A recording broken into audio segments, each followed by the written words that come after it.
तो इलेक्शंस 1945 से 1946 बेटा एक्चुअली ये दिसंबर 1945 में हुए थे, दिसंबर 1945। तो इस वजह से बेटा ये 1946 तक भी जारी रही हैं, ठीक है। तो अब इलेक्शंस के पीछे वजह क्या था बेटा? एग्जीक्यूटिव काउंसिल बनना था बेटा, एग्जीक्यूटिव काउंसिल बेटा बनना था, जिसके तमाम मेंबरान जो है ना ऑल इंडिया से होंगे बेटा। तो वो कायद आज़म ने उसमें कहा था कि मुसलमानों के लिए अलग जगह होगी, अलग सीटें होंगी, मुसलमान अपने इलाकों के अलग रिप्रेजेंटेशन करेंगे। तो कांग्रेस ने बेटा ये मानने से इनकार कर दिया, इस वजह से एग्जीक्यूटिव काउंसिल नहीं बन पाया बेटा। अब इसके पीछे बहुत सारे बेटा वजूहात हैं, जो कि हम पहले वजूहात को डिस्कस करेंगे, उसके बाद हम इस इलेक्शन की तरफ आएंगे बेटा, ठीक है। तो what were the reason behind this general election, ठीक है। ये जो बेटा जनरल इलेक्शन हुए थे, इसके पीछे जो कौन कौन सी रीजंस हैं बेटा?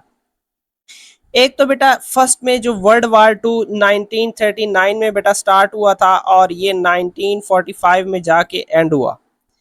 अब इसमें जो ब्रिटिश बेटा था वो बजाते खुद इस जंग में इतना मतलब उनका जो इंफ्रास्ट्रक्चर था बेटा वो तबाह हो गया था बहुत। उनको समझ लें कि वो अब अफोर्ड नहीं कर सकते थे किसी और गवर्नमेंट को चलाना। वो अपना उनका जो अपना गवर्नमेंट था बेटा वो भी ऐसा समझ ले बहुत बोझ तले आ गया था। तो इस वजह से बेटा उन्होंने सोचा कि अब बेहतर है कि इंडिया को आज़ादी ही दे दी जाए, बट थोड़ा थोड़ा करके आज़ादी दी जाए, एक साथ आज़ादी ना दी जाए, ये उनका मकसद था बेटा।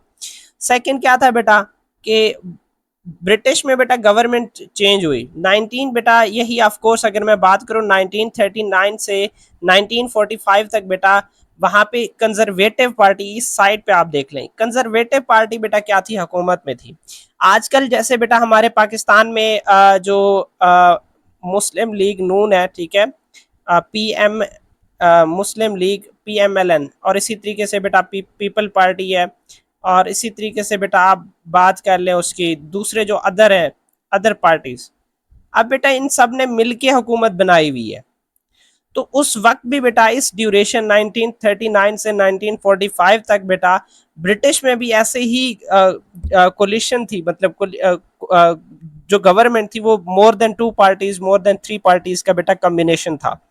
ये बात हो रही है ब्रिटिश की, ब्रिटिश बजाते खुद यूके की बात हो रही है बेटा, ऐसे समझ लें। तो उस दौरान यानी जब ये जंग खत्म हुआ तो उसके बाद ये जो यूनाइटेड थे ये तमाम पार्टीज, वो एक दूसरे से उन्होंने क्या कर दी, रिजाइनेशन कर दी, जिसकी बेस पे उनका जो असेंबली था बेटा वो खत्म हो गया, डिसॉल्व हो गया, जिसकी बेस पे दोबारा बेटा जुलाई, ठीक है, जुलाई 1945 में बेटा अगेन इलेक्शन हुए, जिसमें बेटा लेबर पार्टी जीत गई। अब जब गवर्नमेंट चेंज हुई बेटा, लेबर पार्टी आई, तो उन्होंने इंडियन लोगों को बेटा सिंपैथी दी कि भाई हम आपको आज़ाद कर देंगे, ठीक है। उनको मतलब थोड़ा रहम खाया ऐसे समझ लें। उन्होंने ये कहा कि भाई हम आपको आपके साथ अच्छा बिहेव करेंगे और आपको जो है ना आज़ाद कर देंगे। अब उसके बाद बेटा मेजर एक और रीज़न थी इंडियन इंडिपेंडेंस, कि जो ब्रिटिश इंडिया है बेटा इसमें 1942 में बेटा एक मूवमेंट चली थी, ठीक है, क्विट इंडिया मूवमेंट बेटा 1942 में क्विट इंडिया बेटा मूवमेंट चली थी, गांधी ने बेटा ये चलाया था। तो अब इसकी वजह से मतलब ब्रिटिश गवर्नमेंट ये कहती थी कि इनको आज़ादी चाहिए, इंडिपेंडेंस मूवमेंट की वजह से बेटा, ठीक है, वो चाहते थे कि चलें इनको आज़ादी दी जाए। ये मतलब ये भी एक काज था। क्विट इंडिया मूवमेंट बेटा ये याद रखिएगा ये किसने चलाया था, ये बेटा गांधी ने चलाया था, ठीक है, quit India movement. Of course बेटा इसमें कायद आजम का भी बेटा नाम था, जिसमें उन्होंने उन्होंने कौन सा जो नारा लगाया था, quit and divide and quit, sorry, divide and quit, मतलब पहले डिवाइड करो फिर आप लोग जाओ यहाँ से, वैसे ना जाओ, तकसीम करके जाओ, ठीक है। ये बेटा जो डिवाइड एंड क्विट है ये बात हो रही है मोहम्मद अली जना की, किसकी बात हो रही है, मोहम्मद अली जना की। और जो क्विट इंडिया मूवमेंट था बेटा वो किसका था, वो गांधी का था, ठीक है। और उसके बाद बेटा जो फोर्थ पॉइंट था, क्लेरिफाई द पॉलिटिकल रिप्रेजेंटेशन। अब ब्रिटिश गवर्नमेंट कहती थी कि यहाँ पे जो मतलब इंडियन कांग्रेस है वो ये कहती है कि यहाँ पे एक ही जमात है और बनेगी यूनाइटेड इंडिया, लेकिन उनको ये नहीं समझ आ रहा था कि यहाँ पे मुस्लिम लीग भी है या मुसलमान भी बेटा एक अलग उनकी अपनी जमात है, उनकी अपनी रिप्रेजेंटेशन है। इस चीज का भी उनको क्लेरिफाई नहीं हो रहा था, क्लियर नहीं हो रहा था कि यहाँ पे पॉलिटिकल रिप्रेजेंटेशन किसकी है, कौन ज्यादा मेजोरिटी में है। तो इस वजह से भी बेटा उन्होंने क्या किए, जनरल इलेक्शंस करवाए। ठीक है, अब ये बेटा उनके नतायज है, नतायज हम एंड में वापस आके डिस्कस करेंगे, उससे पहले जनरल इलेक्शन को डिस्कस कर लेते हैं। उसके बाद नेक्स्ट बेटा इस दौरान अब जैसे शिमला कॉन्फ्रेंस फेल हुआ तो ब्रिटिश गवर्नमेंट ने कहा कि अब सेंट्रल एंड प्रोविजनल इलेक्शंस होंगे बेटा। ठीक है, अब इसमें हुआ क्या कि मुस्लिम लीग ने बेटा जो कंपेन चलाई, आपको पता है कि इलेक्शन से पहले हर पार्टी अपने लोगों तक जाती है, वहां से उनसे वोट मांगती है बेटा। तो अब वोट के बदले वो कुछ कहते हैं कि हम आपकी डिमांड पूरी करेंगे। तो अब मुस्लिम लीग की बेटा इसमें मुसलमानों के पास जब वो जाते थे और उनको क्या ऑफर करते थे कि भाई हम आपके लिए क्या करेंगे, आप हमें वोट दें। तो बेटा मुस्लिम लीग के लोगों ने मुस्लिम लीग के जितने भी लीडर्स थे उन्होंने ये कहा कि हमारी डिमांड क्या है, पाकिस्तान है। उन्होंने कहा कि हम इस वजह से लड़ रहे हैं बेटा to fight for the separate homeland, के एक अलग वतन के लिए हम लड़ रहे हैं और लड़ते रहेंगे, आप हमें वोट दें। अब इसके बेटा नतायज क्या हुए, नतायज ये हुए कि बेटा मुस्लिम लीग को एक ट्रिमेंडस विक्ट्री हुई, बहुत बड़ी विक्ट्री हुई। अब इसके रिजल्ट्स क्या है बेटा, जितने भी मुस्लिम सीट्स थी बेटा, मुस्लिम मेजोरिटी वाले, वहां पे मुस्लिम लीग जीत गई। अब एक चीज बेटा ये प्रूफ हो गया कि जो इंडिया में मुसलमान हैं उनका एक ही सोल रिप्रेजेंटेटिव है, दैट इज मुस्लिम लीग बेटा। कि इंडियन मुस्लिम्स के लिए एक ही रिप्रेजेंटेटिव है, दैट इज मुस्लिम लीग बेटा। अब उसके बाद बेटा इसमें आपको पता है फिर कायद आजम की जो ऐसा समझ लें चर्चे हैं वो बहुत ज्यादा राइज हुए, क्योंकि उस वक्त प्रेसिडेंट थे मुस्लिम लीग के। अब उसके बाद Jinnah became undisputed leader of the Muslim, कि जितने भी मुस्लिम हैं उनका सिर्फ एक ही लीडर है और वो जिना है। ठीक है, ये बेटा उसके क्या थे, इम्पैक्ट थे। उसके बाद मुस्लिम लीग की परफॉर्मेंस क्या रही बेटा, देखिए मुस्लिम लीग की अगर मैं परफॉर्मेंस की बात करूं बेटा, जो सेंट्रल लेजिस्लेटिव या लेजिस्लेचर असेंबली है बेटा, उसमें 30 सीट्स मुसलमानों ने जीती। अब उसके बाद अगर आप प्रोविंशियल असेंबलीज की बात करें बेटा, उसमें 495 टोटल सीट्स थी, जिसमें से 466 सीट्स मुसलमानों ने जीती थी। अब इससे एक पता चल गया था कि जो इंडिया के मुसलमान हैं बेटा वो क्या चाहते हैं, एक अलग वतन चाहते हैं। ठीक है, ये आपको बेटा मैप शो हो रहा है। ठीक है, इसमें डिवीजन की गई है कि जितने भी बेटा आपको येलो में शो हो रहे हैं, जितने भी येलो में बेटा शो हो रहे हैं, तो ये वो तमाम इंडिपेंडेंट स्टेट्स थे बेटा, जो ऐसे समझ लें देसी रियासतें कह लें, या वो रियासतें जिनको प्रिंस कंट्रोल करते थे। अब ये वो एरियाज हैं जो ब्रिटिश के कवर में नहीं थे। ब्रिटिश इंडिया में या ब्रिटिश गवर्नमेंट में बेटा 11 प्रोविंसेस थे, जो कि हम अभी आगे उनको देखेंगे। ठीक है, उसके बाद बेटा ये जो आपको लाइट ग्रीन शो हो रहा है बेटा, लाइट ग्रीन ये वाला कलर, तो ये लाइट ग्रीन वाले जितने भी एरियाज थे बेटा, यहाँ पे कांग्रेस जीती है। और ये जो ग्रीन एरियाज आपको शो हो रहे हैं बेटा, इन तमाम ग्रीन एरियाज में पंजाब, सिंध, NWFP, या इस साइड पे बंगाल की बात कर ले बेटा, तो यहाँ पे कौन जीती थी, यहाँ पे जो मुस्लिम लीग है वो जीत गई है। अच्छा, एक और चीज आप लोग यहाँ पे देखें कि ये मुंबई वाली साइड पे बेटा, ठीक है, यहाँ पे ये फॉरेन टेरिटरीज हैं जिसमें पोर्ट वगैरह ओमान, ये इसको आप साइड पे कर दें। बट आगे हम एक चीज देखेंगे कि बेटा मुंबई में एक जगह है जिसका नाम बाइकोला है, बाइकोला। तो बाइकोला एक्चुअली मुंबई में बेटा एक जगह है, और इस यहाँ की जो सीट है बेटा वो कायद आजम ने लड़ी थी और वो जीत गए थे। ठीक है, मुंबई इंडियन स्टेट है, यहाँ पे ज्यादा हिंदू रहते थे, बट वो वाला स्टेट भी मतलब वो सीट कौन जीत गए थे, कायद आजम जीत गए थे। ठीक है, अच्छा, उसके बाद बेटा नेक्स्ट जो है ना, मैं यहाँ पे इन टोटल जो ओवरऑल में बात कर लूँ कि टोटल असेंबली की कितनी सीट्स थी और वहां से मुस्लिम लीग, कांग्रेस या दूसरी जमात ने कितनी जीती थी। अब बेटा टोटल जो प्रोविंशियल असेंबली की टोटल सीट्स थी 1585, मतलब 11 प्रोविंसेस की बात हो रही है। ठीक है, कांग्रेस ने बेटा 1923 जीती, मतलब जितने भी उसके मेजोरिटी हिंदू जो मेजोरिटी थी बेटा, वहां पे कौन राज कर रहा था, कांग्रेस राज कर रहा था। ऑल इंडिया मुस्लिम लीग बेटा 425 सीट्स जीती जो कि मुस्लिम टेरिटरी से बिलोंग करती थी। उसके बाद बेटा अदर इंडिपेंडेंट जो थे 237 बेटा सीट्स उन्होंने जीते। एक्चुअली बेटा उसमें दो और भी ऐसी पार्टीज चल रही थी, ठीक है, जो स्पेसिफिक एरियाज में लिमिटेड थे, तो वो भी जीत गए थे। अच्छा बेटा ये आपको इस डायग्राम शो हो रहा है, ठीक है, ये वाला डायग्राम, ठीक है, ये डायग्राम बेटा। अब इस डायग्राम में के जो कांग्रेस के बेटा लीडर हैं वो कौन थे, अबुल कलाम आजाद थे, और मुस्लिम लीग के कौन थे, कायद आजम थे बेटा। अब ये party Indian national Congress all India Muslim league बेटा कायद आजम का था। अच्छा अब ये जो अब्दुल कलाम आजाद है उन्होंने बेटा खुद सियासत में हिस्सा नहीं लिया, लेकिन कायद आजम कहाँ से लड़े थे, बाइकोला से लड़े थे, जो मैंने आपको बताया बेटा। अब जो कांग्रेस ने जो सीटें जीती बेटा वो 923 थी, और जो कायद आजम ने सीट्स जीते वो कितने थे, मतलब मुस्लिम लीग ने जो सीट्स जीती थी वो 425 थी। उसके बाद बेटा नेक्स्ट कैबिनेट मिशन प्लान है जो 1946 में हुआ, इलेक्शन हो गया, इलेक्शन के बाद अब बेटा इंडिपेंडेंस से पहले वो चाहते थे कि एक कबीना प्लान मिशन बनाया जाए जिसके तहत जो गवर्नमेंट है बेटा उसको रन किया जाए। अब इसमें ब्रिटिश प्राइम मिनिस्टर बेटा जो थे, ठीक है, इटली साहब, ठीक है, इटली बेटा, उन्होंने क्या किया, एक जो मतलब एक मिशन, तीन बंदों को इस मिशन पे भेजा कि आपने जाके कॉन्स्टिट्यूशनल बनाना है, उसके लिए आप लोग सेलेक्ट करें, इंटरिम गवर्नमेंट बनाए, फिर वो कॉन्स्टिट्यूशन बनाएंगे, फिर इंडिया को आज़ाद किया जाएगा। तो अब इसमें जो डेलीगेशन थे बेटा वो तीन बंदे थे, सर पैथिक लॉरेंस था, स्टेफोर्ड क्रिप्स था, एवी एग्जेलेंडर था बेटा। अब ये इंडिया में कब पहुंचे बेटा, 14 मार्च 1946 को।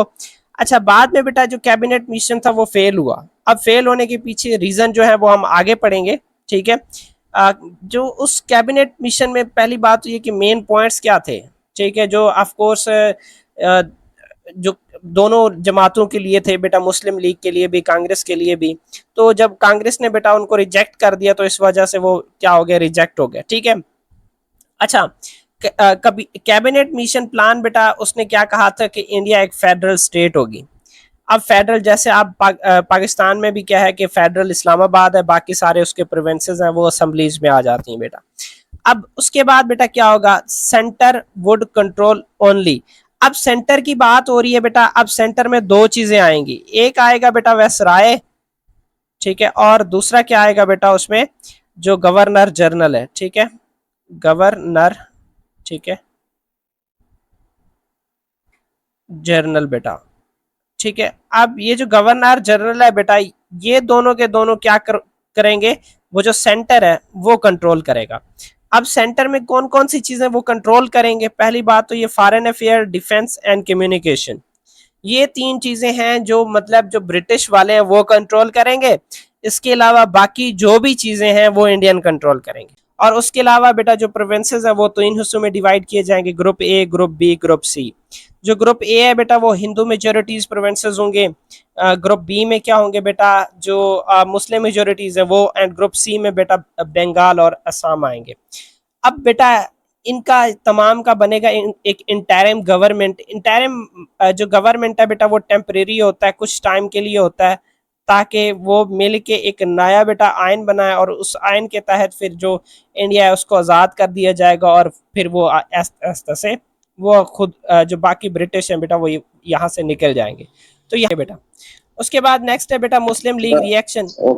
मुस्लिम लीग का इस पे बेटा क्या रिएक्शन था, उसने बेटा इसको एक्सेप्ट कर लिया था, ये जो कैबिनेट प्लान मिशन है उसको एक्सेप्ट कर लिया था। उसके पीछे वजह यह है कि बेटा उसने प्रोविंशियल ऑटोनॉमी दी हुई थी कि भाई जो सूबे होंगे बेटा वो खुद मुख्तार होंगे, उनकी अपनी हुकूमत होगी।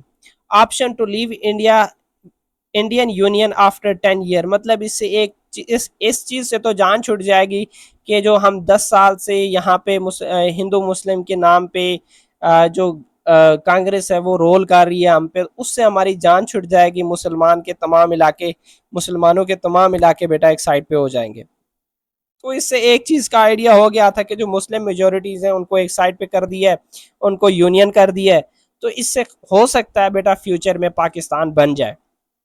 बट बेटा कांग्रेस ने ऐसा करने से मना कर दिया कि नहीं भाई, नहीं नहीं नहीं, नहीं ऐसा नहीं करना, आपने ये जो फुली इस प्लान को इम्प्लीमेंट ना करें, क्यों? क्योंकि भाई मुस्लिम मेजोरिटी एरियाज तो अलग हो गई थी, अब कांग्रेस के हाथ से तो बेटा वो निकल गए थे।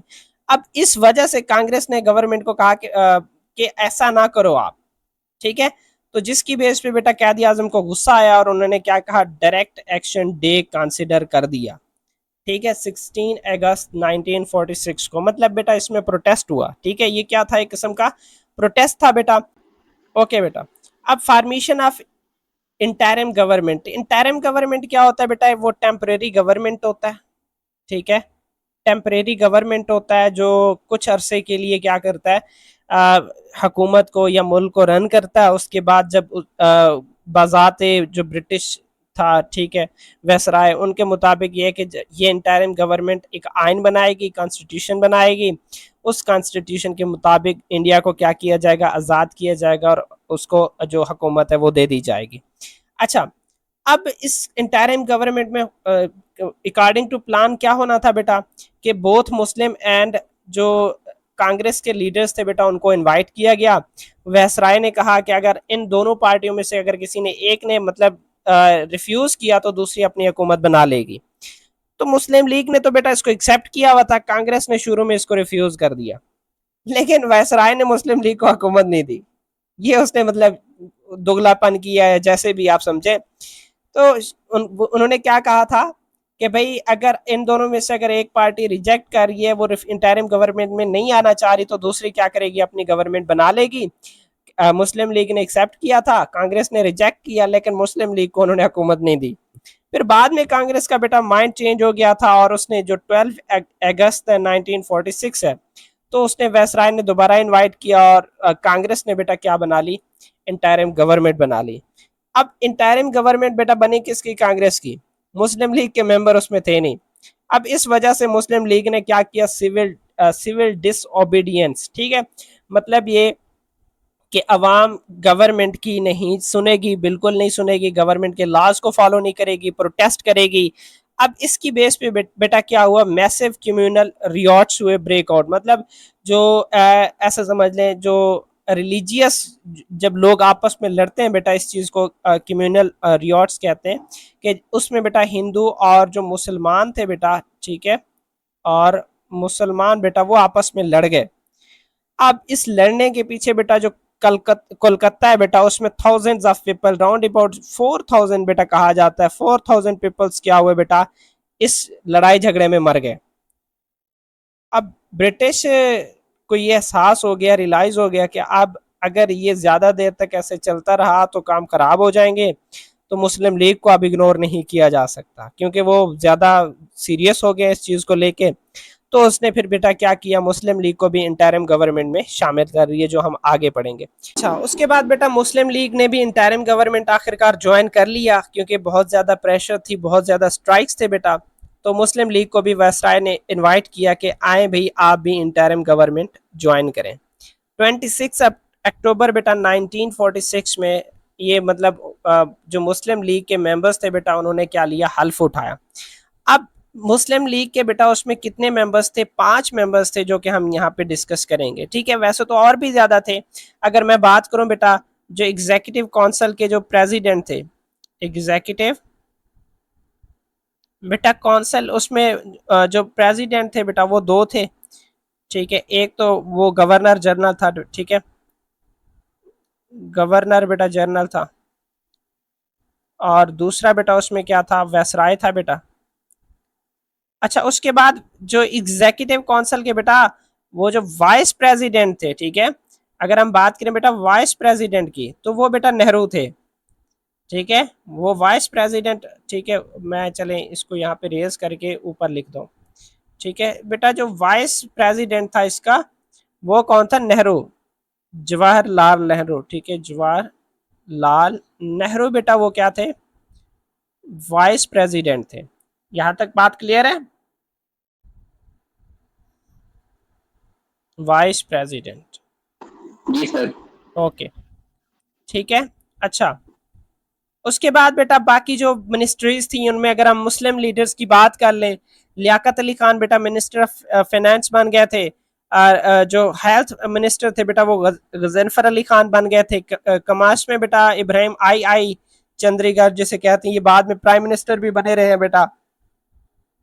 उसके बाद बेटा ला के कौन थे, जोगिंद्रा नाथ मंडल बेटा, नाथ मंडल, तो ये क्या थे बेटा, ला के मिनिस्टर थे।